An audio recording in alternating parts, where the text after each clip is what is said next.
पहला, जिनके जीवन में किसी भी से द्वेष नहीं है, किसी भी से द्वेष नहीं, किसी भी से द्वेष नहीं। चराचर जगत में सेवकवाणी, हरिवंश नाम लीन जे अजात शत्रुते सदा, उनके हृदय में किसी के प्रति शत्रुता नहीं। पहला लक्षण है किसी से द्वेष नहीं। मानो आपसे नाराज हो गए तो द्वेष पूर्वक नहीं नाराज हुए, आपको सद आचरण बताने के लिए, सद में प्रतिष्ठित करने के लिए आप फिर थोड़ी देर बाद मिले, फिर आपको मुस्कुराते मिलेंगे। यह नहीं हो सकता कि उनके अंदर द्वेष हो जाए। वो एक ऐसे उबाल आई है आपके कल्याण के लिए, वो आपको डांटा, आपको सही मार्ग बताया, फिर जब आप मिले फिर वैसे मृदु स्वभाव से मिलेंगे। कोई उनके अंदर द्वेष नहीं होगा। और द्वेष जिसके अंदर होता है तो सालों चलता है, पूरे जीवन भर चल जाता है, देखते ही जल जाएगा वही आदमी है जिसने ऐसा। दूसरा, उनका सबके प्रति प्रेम भरा व्यवहार होता है। संतों का सबके, एक होता बनावटी प्रेम तुमसे कुछ लेने के लिए, और एक होता निरपेक्ष प्रेम जो भगवत दृष्टि में होता है। उसमें चिपकाव नहीं होता, ध्यान रखना, माया का चिपकाव नहीं होता, उसमें मीठे वचन चाटुकारिता नहीं होती जिसको आप समझते हो कि सांसारिक प्यार नहीं होता। उनमें निरपेक्षता होती है और भगवत भाव वाला प्यार होता है। तीसरा, उनके अंदर भेदभाव नहीं होता अपना पराय का। पर आप पीछे सुन चुके हैं, विशेष प्रियता, विशेष श्रद्धा, विशेष समर्पण वाले के प्रति दिखाई देगी। वस्तुतः उनके हृदय में समता है पर दिखाई देगा ऐसा। जो विशेष श्रद्धा और विशेष समर्पण, तो वहां विशेष पक्षपात दिखाई दे। जैसे भगवान समूहम सर्वभूतेषु, लेकिन भक्तों में पक्षपात करते दिखाई देते हैं, द्वेषियों का वध करते दिखाई देते हैं। है तो सम, लेकिन भक्ति ने उनको भगवान के हृदय में पक्षपात प्रकट कर दिया। ऐसे ही संत सम है, आपका समर्पण और आपका प्रेम पक्षपाती बना देगा उनको। भाव अंदर से समर्पित सबके प्रति, भेदभाव रहित। चौथा, श्री भगवान के सिवा कोई अपनापन नहीं कहीं किसी से भी। ये संत की पहचान, भगवान के सिवा किसी से अपनापन नहीं। ये अपने हैं, ये शब्द नहीं। मेरे तो गिरधर गोपाल दूसरों न कोई। संत की स्थिति में, आंतरिक स्थिति में केवल भगवान, और वही सब रूपों में है, इसलिए सबसे प्यार। शरीर मन वाणी में कहीं भी अहंकार नहीं, न शरीर में, न मन में, न वाणी में। सुख दुख में जिनकी बुद्धि स्थिर रहती है वो संत हैं। अपना बुरा करने वाले के प्रति सामर्थ्य है दंड देने की, पर दंड ना देकर उसको क्षमा करना, इस संत का स्वभाव है। सामर्थ्य है, अच्छे से दंड दे सकते हैं, तप के द्वारा दंड दे सकते हैं, समाज के द्वारा दंड उनको दिला सकते हैं, लेकिन वो क्षमा करेंगे। संत का स्वभाव दंड देना नहीं। अनुकूल और प्रतिकूल वस्तु या परिस्थिति या व्यक्ति या स्थिति में बराबर संतुष्ट रहना। चाहे अनुकूल परिस्थिति हो, चाहे अनुकूल व्यक्ति हो, चाहे अनुकूल घटना हो या प्रतिकूल परिस्थिति हो, प्रतिकूल वस्तु हो, प्रतिकूल घटना हो, वो समान स्थिति हृदय की रहना। चित्त का निरंतर योग युक्त रहना। योग युक्त किसे कहते हैं? निरंतर भजन चलते रहना। तेसाम सतत युक्ता नाम भजताम प्रीतिपूर्वकम ददामि बुद्धि योगम तम। निरंतर भगवान के चिंतन में डूबे रहना संत का लक्षण। चेहरा बता देता है कि भगवान में डूबा है कि संसार का चिंतन हो रहा है। जो भगवान में डूबा होता है उसकी एक अलग अलौकिकता होती है, उसके नेत्र, उसके मुखारविंद से एक आभा प्रकट होती रहती है। जो भगवान में डूबा होता है वो मन और इंद्रियों पर विजय प्राप्त किए हुए होते हैं। उनका एक ही निश्चय होता है, सत्य परमात्मा है, वही सर्वरूपों में है। कोई लड़ाई झगड़ा नहीं, कोई ये बांट बंटवारे वाली बात। जो संत सिद्ध है वो सर्वत्र अपने भगवान को देखता है, सब रूपों में वही है। ये छोटी छोटी जो लड़ाई झगड़े, निंदा, स्तुति, ये सब अज्ञान की धरा में है। संत का मन, बुद्धि, तन सर्वस्व भगवान को अर्पित हो चुका है। अब उस पर उसका कोई अधिकार नहीं है। संत अपने किसी आचरण से किसी जीव का पतन, उद्विग्न, नाश ये कर ही नहीं सकता। साधुते होए न कारज हानि। बोले नहीं, संत जन तो बड़े बड़े सिद्धों ने साप दे दिया, तो जिनको साप दिया वो वरदान से भी ज्यादा बढ़कर हुआ। जिनको भी साप दी, जा वृक्ष हो जा, तो कहां के नंदालय के नंदलाला का दर्शन और इस पर संभाषण प्राप्त हुआ नलकुबर मणिग्रीव को। संत के साथ जब कोई गलत व्यवहार करता है तो वो उसके साथ कभी गलत व्यवहार नहीं करते। संत की पहचान, उसके साथ गलत व्यवहार नहीं करेंगे। संत को जब सांसारिक वस्तुएं घेरती हैं तो उनमें वो समान भाव रखते हैं, ना हर्षित होते ना शोकित होते। आए तो हर्ष नहीं, गए तो शोक नहीं। महलों में रखो चाहे झोपड़ी में वास दो। संत के हृदय में किसी से ईर्ष्या या डाह नहीं होती। संत सदैव अपने समीप भगवान को देखकर निर्भय रहता, कभी उसमें भय नहीं होता। पर ये परीक्षा ना लेके भयभीत होते हैं कि नहीं, या चीख दो या कुछ भट्ट से एकदम कर दो। विचार भय नहीं रहता, अचानक भय सबके अंदर रहता है, ये ध्यान रखना। यही व्याख्या श्री मंगलानंद सरस्वती जी सेनपुर में महाराज जी, तो एक संत आए हुए थे जो ज्ञान पढ़े थे वेदांत। उनका महाराज आपकी ये बात समझ में नहीं आई। उनका संत में विचार भय नहीं रहता, आगंतुक भय तत्काल हो जाएगा। जैसे बंदर की दे कुछ भी ऐसी, अच्छा ऐसे हो जाएगा। उनका जब ज्ञान है तो क्यों हो जाएगा, सब शरीर ही नहीं है मैं तो कैसे हो जाएगा। हो सकता है महाराज चौकी लाओ बैठा लो, वो सिद्ध पुरुष थे बैठा। इतने में एक चील जो है बरगद की, बहुत बड़ा बरगद का वृक्ष है, काफी समय तक वहां रहे, बहुत बड़े दूर तक ऐसे बड़ा मनोरम ऋषि मुनियों की पावन स्थली सेनपुर, गंगा जी लहरा रही है ऐसे बिल्कुल तट से, बहुत सुंदर स्थान जहां भजन की एकदम वृत्ति रात दिन तन्मयता बनी रहे, कोई विषय नहीं, कोई वहां सांसारिक पुरुषों का आवागमन नहीं। अचानक वो चील बैठा तो एक सूखी छोटी सी डाल खर भर कर जो ही उनकी चौकी के पास गिरी सो लुढ़क गए, एकदम ऐसे होकर गिरे। बैठे बैठे बोले महाराज डाल नहीं फटी, छोटी सी गिरी है, ये क्या था महाराज। तो उनका वो पता नहीं कैसे क्या बोले, ये विचार भय नहीं है, आप में इसमें भय का दोष नहीं है, ये आगंतुक भय तत्काल का है, ये विचार का भय नहीं, आप कोई विचार से भयभीत नहीं हुई। तो यहां कह रहे हैं संत महापुरुष में निर्भयता रहती है। तो इससे पहचान न किया जाए कुछ खट्ट से गिरा, कोई आवाज हुई, कोई चीख हुई, वो ऐसे हो गए बोले संत नहीं, क्योंकि भयभीत हो गए। विचार भय नहीं रहता, आगंतुक भय किसी को भी हो जाएगा। अचानक सांप फुस कर दे तो एक बार ऐसे होगा, एक बार ऐसे हो, आप कह दो तो डर गए, संत नहीं है। नहीं, विचार भय नहीं रहता, आगंतुक भय तत्काल हो सकता है। किसी भी अवस्था में संत को अशांति नहीं होती। जैसे पूज्यपाद सिवड़िया बाबा को आगरे में किसी ने बुलाया, पैदल चलते थे बाबा, जिंदगी में कभी सवारी में नहीं बैठते थे। एक घटना ने बदल दिया। बाबा ट्रेन में बैठ करके आ रहे थे तो टीटी कहते, उन्होंने पूछा टिकट, तो नई अवस्था थी और बाबा का बड़ा वैराग्य में जीवन, लौकी का कमंडल, एक वस्त्र केवल। उनका हमारे पास तो टिकट है नहीं, हम सन्यासी हैं। तो क्या सरकार ने सन्यासी को पास दिया है कि आप गाड़ी पे चल सकते हैं फ्री? होंगे नास्तिक प्रवृत्ति के। तो ऐसे पकड़ा और झटका अगले स्टेशन में उतार दिया। बाबा कमंडल से जल लिए और कहा आज के बाद संकल्प लेता हूं जीवन में किसी भी सवारी में नहीं बैठूंगा। पूरा भारत नंगे पैर बाबा चलते थे पूरे, कभी जीवन में सवारी पे बाबा नहीं बैठे। जो आगरे में उनको बुलाया गया तो गए, पर जिसने बुलाया था वो लेने ले गया। तो एक आदमी देख रहा था, उसने कहा बाबा हमारे यहां कृपा करो। बोले चल। तो आलू का गोदाम जो होता है ना, वहीं पास में उनको आसन लगवा दिया और सड़ी हुई आलू, अब समझो गोदाम की सड़ी हुई आलू बाहर फेंकी गई थी और बाहर ही एक छोटी सी कुटिया में हम पूरा। थोड़ी देर बाद वो आ गए जिन्होंने निमंत्रण दिया। अरे बाबा क्षमा कीजिए विलंब हो गए, ऐसा ऐसा। बोले नहीं अब आसन तो लग गया, आज आसन यही। बोले बाबा इतनी दुर्गंध, यहां कोई नहीं रुकता, ताला लगा के सब चले जाए। बोले नहीं अब तो कल आसन उठेगा और फिर वृंदावन जाएंगे। बस यही, किसी भी स्थिति में उनके हृदय में उद्विग्नता या अशांति नहीं होती।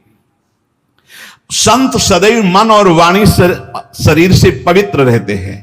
संत अहित का त्यागी होता है, ना अपना हित होगा ना दूसरे का अहित होगा।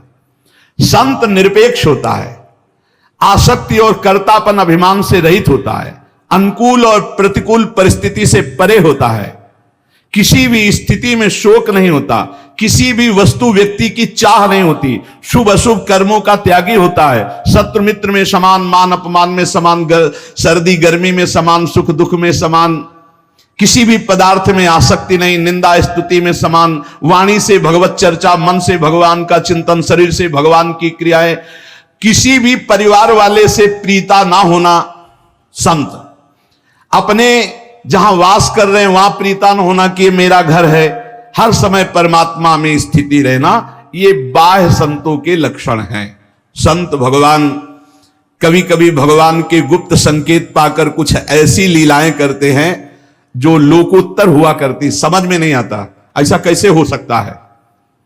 जैसे जो अनासक्त पुरुष है वो आसक्ति की लीला दिखाई दे सकती है, जो निर्विकार पुरुष है उनमें आपको विकार की लीला दिखाई दे सकती है। भगवान का गुप्त संकेत पा करके कुछ ऐसी लीलाएं संतों में पाई जाती है जिनको समझ पाना कठिन है। वो ऐसी बालवत लीलाएं करते हैं जिनको समझने में ऐसा लगता है कि कोई सिद्ध पुरुष नहीं है, कोई उत्तम भागवत नहीं है, कोई महान ज्ञान प्राप्त नहीं, और बहुत उच्च कोटि की दशा के होते हैं। या अनन्य वद्यानि कर्माणि तानि सेवितव्यानि नो इतराणि यनस्यात्मकम सुचरितानि तानि त्वयोपास्यानि न इतराणि। संत जन जो आचरण करते हैं वो बड़ा बंदनीय होता है, परिणाम में देखने में जरूर ऐसा लग सकता है कि ये मलिन कर्म है, ऐसा तुम्हें दिखाई दे सकता है, लेकिन उसका परिणाम बड़ा मंगल हो जाएगा। शास्त्र विरुद्ध उनमें नहीं हो सकता। आपको लग सकता है, जैसे कल सुनाया था कि वो डंडा लेके दौड़े, पर वो मारने के लिए नहीं था। देखो चाकू दोनों निकालते हैं, एक डॉक्टर निकालता है, एक चोर निकालता है। चोर चाकू निकालकर तुम्हें घाव देगा, पीड़ा देगा, लेकिन डॉक्टर भी घाव करेगा चाकू से, लेकिन वो पीड़ा का हरण करके तुम्हें स्वस्थ करेगा।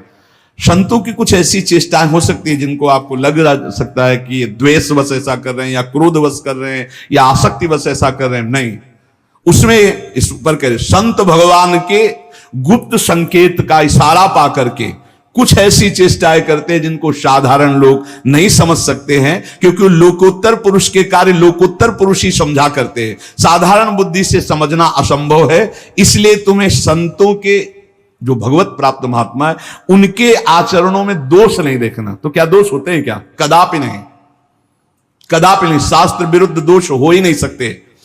संतों का एक भी आचरण दोषयुक्त नहीं होता, सत्य ज्ञान और रहस्य से ओतप्रोत होता है। इसलिए हम अपनी अदूरगामिनी विपरीत दृष्टि से देखकर दूषित या निंदित मान लेते हैं। एक महात्मा ने हमें इसका रहस्य बताया था, जो पूज्य महापुरुष है, उनकी दृष्टि, उनके आचरण। कई बार हमने भी आपको बताया है कि परमानंद जी जैसे किसी से मिलते तो आपने कभी बहुत दिन से नहीं खाया, आप हमें दीजिए यार, बड़ी ऐसे शब्दों का उच्चारण करते जिससे लगता कि स्थिति क्या है, अभी तो रसेंद्री में स्थिति, बिल्कुल स्थिति नहीं है। भगवान उनको आदेश करते हैं कि आप अपने को ऐसे, तो भगवान के यंत्र है, जैसे भगवान चलाते वैसे। सच्ची माने अहम का जब नाश हो जाता है तो बड़ा आनंदमय जीवन होता है, बाहर से लोगों को दिखाई देता है, क्योंकि वो संकल्प विकल्प और अहंकार से चलते हैं। जब भगवान के हाथों में अपने आप को, एक संत ने बताया कि जब भगवान के हाथों अपने आप को सौंप देते हैं तो भगवान अपने हाथों की कठपुतली बनाकर संतों से जगत मंगल कराते रहते हैं, जगत मंगल। अब क्या होता है कि उन्हीं सिद्ध महापुरुषों की हम नकल करेंगे तो हमारी दुर्गति हो जाएगी, हमारा सर्वनाश हो जाएगा, क्योंकि हमारी स्थिति तो है नहीं, उनमें संभालने की स्थिति है। वो आपको ऐसी धरा से उठाकर अध्यात्म की ऊंचाई पर पहुंचा देंगे जहां बड़ी साधना से भी नहीं पहुंचा जा सकता। इसीलिए तात स्वर्ग अपवर्ग सुख धरी तुलाए कंग, तुल ताय सकल मिल जो सुख लव सत्संग। जब शास्त्रों का सम्यक स्वाध्याय होता तब ये बात समझ में आती है। अपने आप को केवल अगर भगवत विश्वास, पहले तो हमें लगता है कि प्रार्थना करनी चाहिए भगवान से कि हमें संत समागम दीजिए, स्वयं परिचय नहीं बनाना चाहिए किसी से, और भगवान से प्रेरित करे कि आप जानते हो हमको, संतों को भी जानते हो, तो आप अपने सिद्ध संतों से, शुद्ध संतों से, भगवत प्रेमी महात्माओं से संबंध, और जब मिल जाएं तो बस ऐसे हो जाओ जैसे वो चला रहे हैं वैसे चलो, ठीक स्थान पर पहुंच जाओगे। तुम्हारी बुद्धि मलिन है, तुम्हारी बुद्धि विषयी है, तुम्हारी बुद्धि अहंकार से युक्त होकर चलती है, उनके सहारे हो जाओ। बिल्कुल आपको लगेगा ये नाव डूब रही है, सच्ची मानो, ना पानी रह जाएगा ना डूबना रह जाएगा। तुम्हें बिल्कुल लगेगा कि अब तो गए नहीं, बिल्कुल स्थिर हो गए। तुम परिणाम में देख लेना, परिणाम तक तुम्हारी बुद्धि नहीं पहुंचती, क्योंकि वो बहुत सूक्ष्म परिणाम है, सूक्ष्म तरम, सूक्ष्म से भी सूक्ष्म परिणाम है। और इसी का दुरुपयोग किया जाता है, इसी साधुता की महिमा का फिर पाखंड के द्वारा दुरुपयोग किया जाता है, इसी का नाटक किया जाता है, इसी का पाखंड किया जाता है, तभी वो फिर मलिनता आ जाती है। जो सिद्ध संत होते हैं, जो भगवत मार्ग के संत होते हैं, आज तक किसी का मंगल नहीं हुआ। इतिहास साक्षी है कि जो संत हैं, जो साधक हैं, उत्तम भगवत प्राप्ति के मार्ग में चलने वाले, वो विद्या विनय संपन्ने ब्राह्मणे गविहस्तनी सुनी च सुपाके च पंडिता समदर्शिना, वो समदर्शी होते हैं।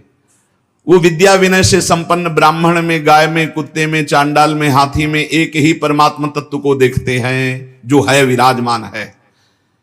पर कुछ लोगों का कहना है कि बर्ताव समान होना चाहिए। बर्ताव समान हो ही नहीं सकता।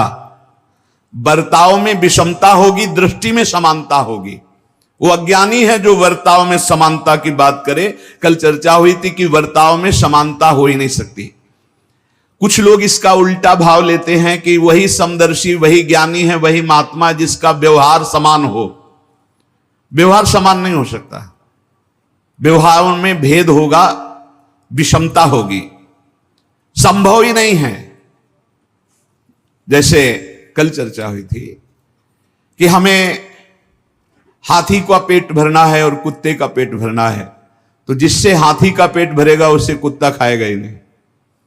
बड़े बड़े पत्ते, घास, डाल, उससे उसका पेट भरता है। और कुत्ते को रोटी दे दो, उससे पेट भर जाएगा। दृष्टि में दोनों समान है, लेकिन आहार का भेद है और व्यवहार का भेद है।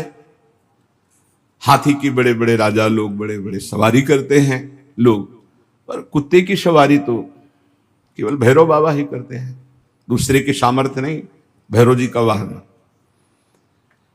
गाय का एक ही लाइन में रखा गया है, विद्या विनय संपन्ने ब्राह्मणे गवि हस्तनी। गाय, इनमें भगवत दर्शन कर रहे हैं। सुनी सोपाके च पंडिता समदर्शिना। चांडाल में, कुत्ते में, हाथी में, सब में भगवान का भाव करना, लेकिन व्यवहार नहीं हो सकता।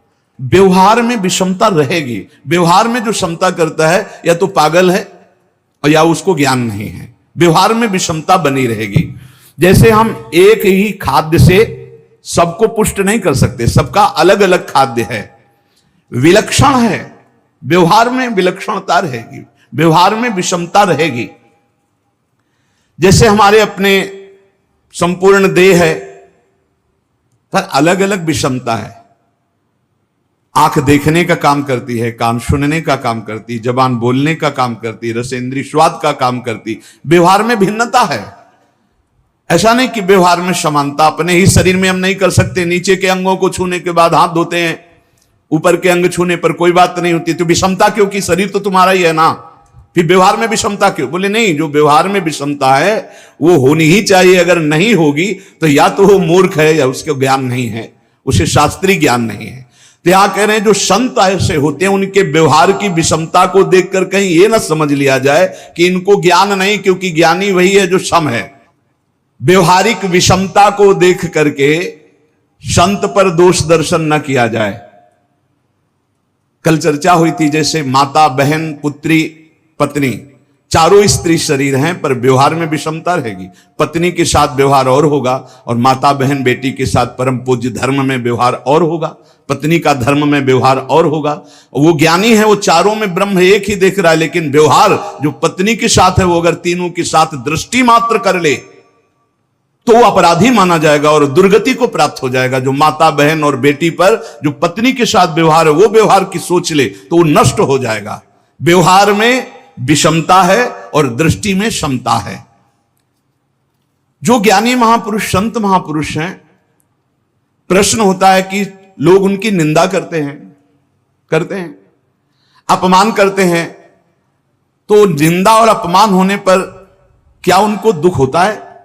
जैसा अपने को हो, कोई निंदा करे, अपमान करे तो दुख होता है, स्तुति करे, सम्मान करे तो सुख होता है साधारण को। तो क्या जो भगवत प्राप्ति के मार्ग में चलने वाले साधक हैं, संत जन हैं जिनको भगवत प्राप्ति हो चुकी, दोनों को समान ही कहा जाता है। एक जो भगवत प्राप्ति होने वाला है, साधक जो भगवत प्राप्ति की तीव्र लालसा है, और ये जो भगवत प्राप्त है, ये एक ही पंक्ति में है, कोई अंतर नहीं इनमें। संतों की निंदा या अपमान जब होता है, उनको दुख होता है कि नहीं? अगर दुख नहीं होता तो क्या खुशी होती है? कैसी स्थिति होती जब संत की निंदा होती है और अपमान होता है? पहले तो समता की बात का, कि संत के आचरण में विषमता दिखाई देगी, उसकी दृष्टि में समता होती है, जैसे उदाहरणों में बताया गया। अब यहां उत्तर दे रहे हैं कि वो दोनों बातों से ही बड़ा विलक्षण होता है। जब कोई निंदा अपमान करता है तो साधारण मनुष्य को दुख होता है। तो आपने पूछा क्या उनको दुख होता है? बोले नहीं। तो क्या उन्हें सुख होता है? बोले नहीं। एक विलक्षण स्थिति होती जो दुख सुख से परे है। अब लोगों की स्थिति केवल दुख और सुख में होती है, और संत की स्थिति दुख और सुख से परे होती है। सुख दुखे समय कृत्वा, न हर्ष है न शोक है। जहां मान अपमान निंदा स्तुति में किंचन मात्र न हर्ष न शोक, वो संत है। न शोक हुआ न हर्ष हुआ। तो क्या संत की कोई निंदा करे, अपमान करे, तो वो लोग प्रतिकार नहीं करते? दोनों बातें हो सकती हैं। अपमान निंदा होने पर वो शांत सम भी रह सकते हैं और भारी प्रतिकार भी कर सकते हैं। भारी प्रतिकार करने पर भी उनके हृदय में न राग है न द्वेष है। दोनों बातें हैं।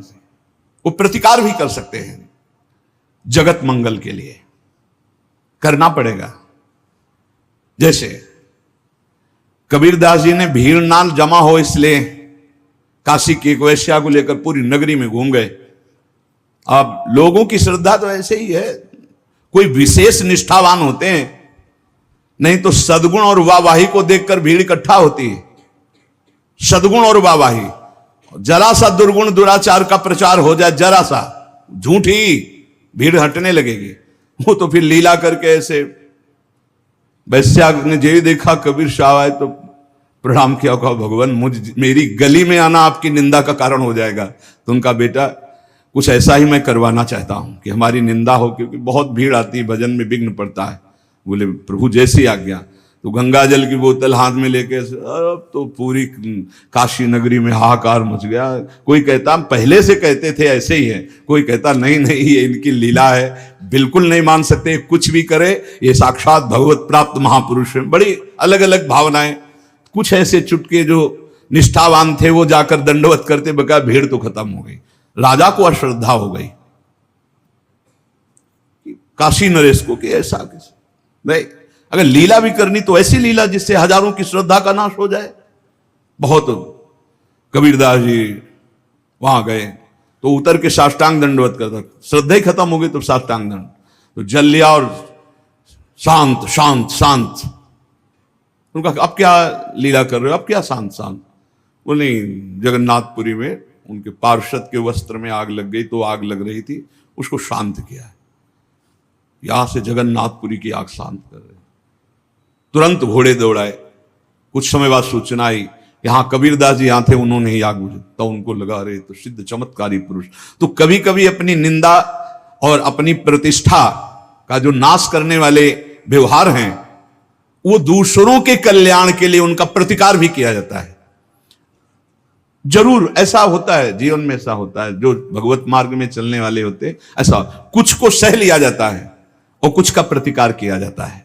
कभी कभी संत महापुरुषों को अपनी निंदा और अपमान करने वालों का भारी प्रतिकार करना पड़ता है, उनको उतरना पड़ता है। क्यों? क्योंकि हजारों की श्रद्धा का विषय होता है, हजारों की श्रद्धा का नाश उसमें हो जाता है।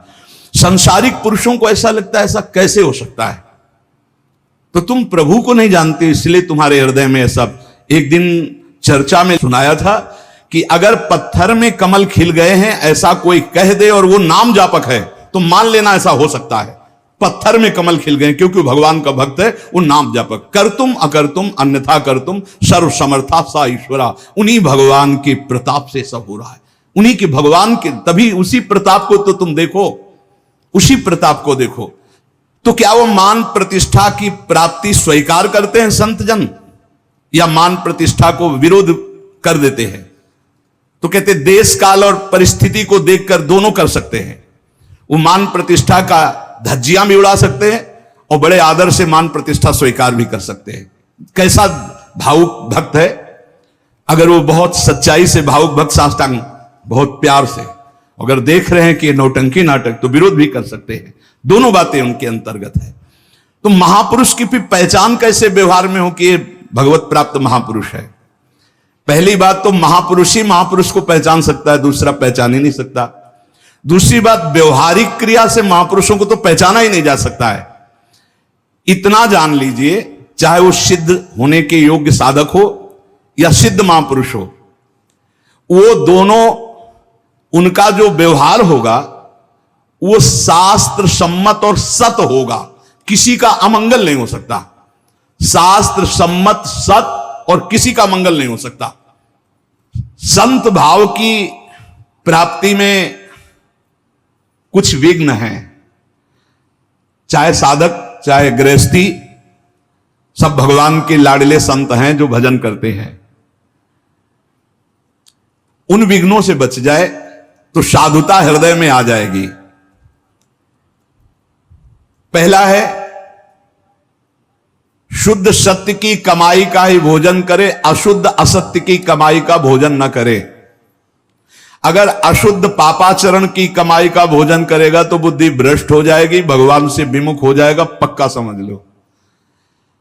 हम सबसे प्रार्थना करते हैं कि कम पैसे वाला भोजन से पेट भरा जाए। जैसे भोग सामग्री बहुत सुंदर सुंदर सब, तो उसमें यह देखा जाए कि कम स्वादिष्ट कौन है और कम पैसे वाला कौन है, उससे पेट भरा है। केवल ये 2 अंगुल जीभ की बात है भाई, इसके नीचे गया तो खट्टा मीठा कैसा कोई मतलब नहीं होता भाई। इतने को तुम संभाल लो, और जब प्रभु ने भोग पा लिया है तो आप बस, हमने देखा है संतों को, 4 रोटी डाला, ये थोड़ी सब्जी डाल, बस ठीक नहीं, ये गुलाब जामुन खीर नहीं, ये आप पाइए, हमारा बस हो गया। थोड़ा सा कठोर बनिए अपनी रसेंद्री के प्रति। शुद्ध सत्य कमाई का परिमित थोड़ा भोजन, अशुद्ध अधर्म की कमाई का बिल्कुल भोजन नहीं। अच्छा, इसको कैसे जानोगे शुद्ध कमाई? अपने आप को भगवान को समर्पित रखो, तुम्हारे पास आ ही नहीं सकता अशुद्ध, पक्का समझो, आ ही नहीं सकता अशुद्ध, क्योंकि भगवान रक्षा में है। करो सदा तिनके रखवारी, जिम बालक राखे मर। भगवत आश्रित हो तो अधर्म का अन्न तुम्हारे ओंठ के अंदर जा ही नहीं सकता, पक्का समझ लो, विश्वास करो। दूसरी बात, कभी हम जिस व्यक्ति को जानते हैं झूठ बोलता है, व्यभिचार करता है, गंदे आचरण करता है, हम कभी उसको पास न बैठने दे। यदि ऐसा व्यक्ति भगवान की प्राप्ति के लिए कदम बढ़ाना चाहता है और कहता है कि मैं छोड़ दूंगा, तो आप हृदय से लगा लेंगे। और अगर वो अपनी गंदी आदत हो तो ऐसे गंदे पुरुष का संग न करे। माया से कौन तरता है? कस्तरति कस्तरति मायाम, बोले यो संगास त्यजति, यो महानुभाव सेवते, यो निर्ममो भवति। जो कुसंग का त्याग कर देता है, जो महापुरुषों का सेवन करता है, जो ममता रहित होता है, वो माया से तर जाता है। क्योंकि ऐसे पुरुषों के संग से साधना नष्ट हो जाती है और साधक में अभिमान और ममत्व जागृत हो जाता है। संसारिक पुरुषों के संग से धारणा ही बदल गई। चौथा, भगवान के मार्ग में चलने में कभी अपने को गुरु ना बनाना। अगर गुरु अपने को मान लिया तो विघ्न पड़ जाएगा भगवत प्राप्ति में।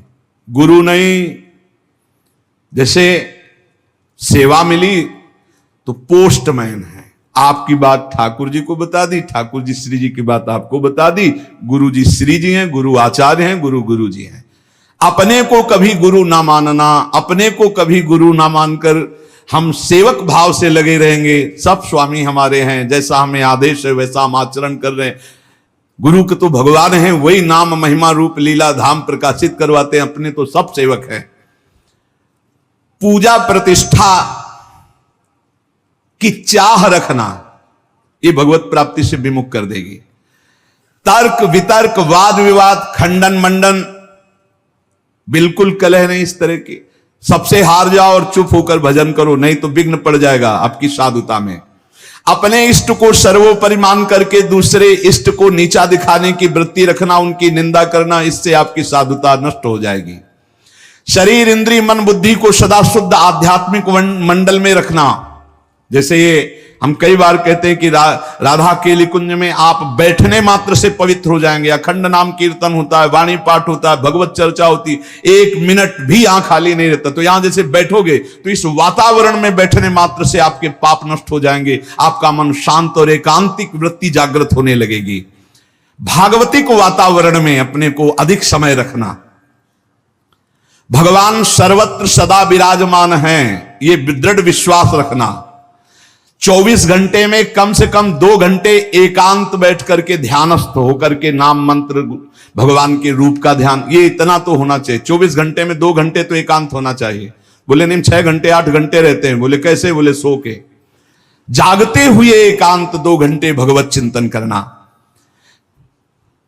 प्रसंग तो बहुत बड़ा है।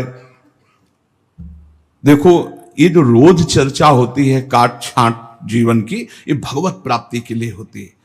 अगर इसको आप ध्यान से सुनिए, रोज थोड़ा थोड़ा उतारते रहिए, तो एक दिन निश्चित भगवत प्राप्त महात्मा बन जाएंगे। सत्संग कभी व्यर्थ नहीं जाता। बड़े बड़े नीच पातकियों को भी जब सत्संग सुनने को मिला तो महात्मा बन गए। इससे आप सबसे प्रार्थना है कि हमें और आपको कथन और श्रवण का जो भगवान ने सौभाग्य दिया, बड़े बड़े महापुरुषों की बातें ढूंढ ढूंढ करके आपको जो सुनाई जा रही, आप उनको अपने जीवन में उतारें और इसी जन्म में भगवत प्राप्ति कर लें।